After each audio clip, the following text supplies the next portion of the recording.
Hello there, everybody. How you doing today? Hmm. Good cup of coffee. Like I said yesterday, good cup of coffee is all you need in life to want to survive the day. I wanted to do a review here. Hmm. Two books. Now, before I disclose this book's been out a while. I want to make it known that actually the individual that wrote this book is related to me. Um, my three-time great-grandmother, Sarah Beakley, she had my two-time great-grandfather, Joseph. And well, Joseph's dad, Joseph, went out to Iowa and was one of the founders of Kansas City. But back in that time period, Sarah lived on a farm out near Stoystown, and it was back that old road. Nobody could find the grave of her father or where she grew up at. And I did a lot of research and I found it. Having known her grave, I had a lot of flack. People didn't want to admit that she was a third great grandmother. They said that Joseph was born out of wedlock, which he wasn't.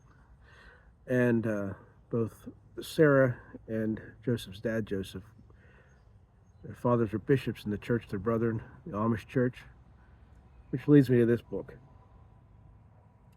Well, not really Amish, but it was they were the brethren. So Sarah had a sister, and down that line came this guy, Joe Slaba, and Joe's book is a book of Amish recipes. Now that'd make him like my fourth cousin, about 8 times removed, something like that. But he left the Amish, and he keeps telling me how famous I could be if I'd be a writer. I always say to him, I'm like, Joe, you know, you got a better story than me. But Joe made these series of books, his mother's recipes. Uh, the first one is a pretty large book. You can get it in an ebook too. Um, there's some caveats to this. I'm going to be honest about this, even though he's my cousin. I'm not going to say, I'm going to say some things that I wish were different with these books. One is Yoders Country Cookbook. Well, if you've ever had an old fashioned cookbook, these are the things that all cookbooks have in that same caveat. There's a really great introduction about Joseph's family, Simon Yoder family, and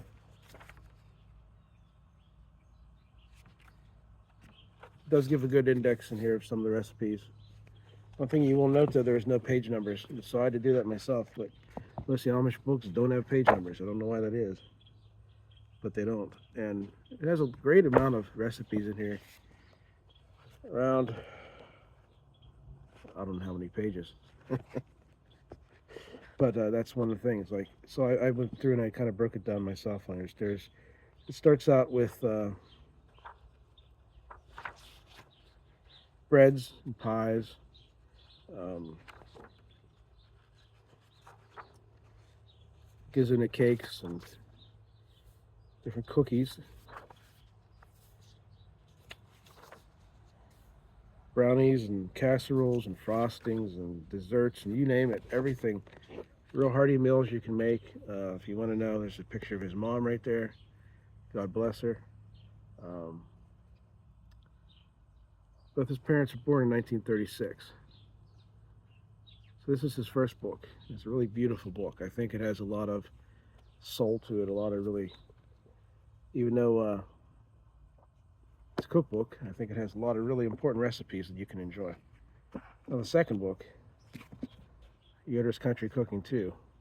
It says on the back here, he says his mother was passed away in Indiana. She was kept him going for many years. Her dementia took her from him at the age of 81, 5 months, and he dedicates it to her. If you want his contact information, I'll hold that up right there. You can look that up. Write that down.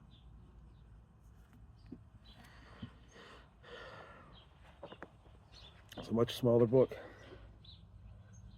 Again, it still has no page numbers. This one doesn't even have an index. Those are the way the books were in the old days, you know. And there's a nice branding across it. See some of the recipes here. This is more a book on different types of things you can make, not just bread. How to cook meats, cabbages, noodles, apple fritters, jams, jellies. It gets more into that kind of stuff. One of my favorite. Are you kidding? Cake. Puddings. I mean, friendship breads. This is stuff that most people not in the Appalachian area would not know of most of these recipes.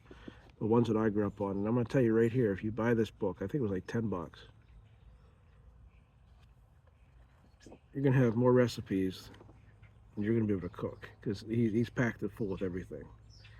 Pickled beet salad. There's everything in here. Old-fashioned molasses stack cake.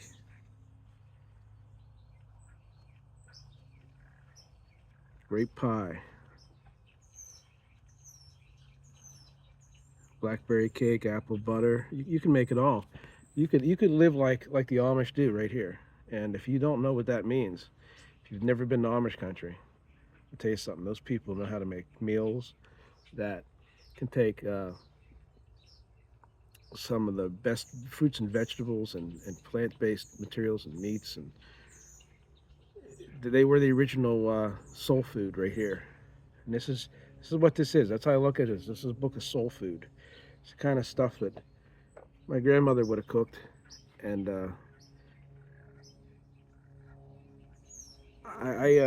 between these two books, I'm gonna tell you what. This one's nice, and this one's nice. They both kind of fit their niche. If you're looking for breads and cookies and cakes, I'd get this one. If you're looking for a bit of everything, a lot of those just hearty meals and jellies and jams, I'd go with this one here. This is a really good book. Look at the thickness of it. Again, I can't tell you how many pages it is because that's how the Amish do things. But Joe, I really liked your books. I hope that you make a third one. I'm really glad that you are keeping your mother's cooking alive. But even though you left the Amish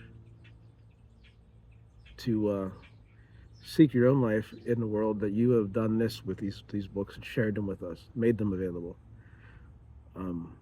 You're a good guy. So check out Joe's books, I'm telling you.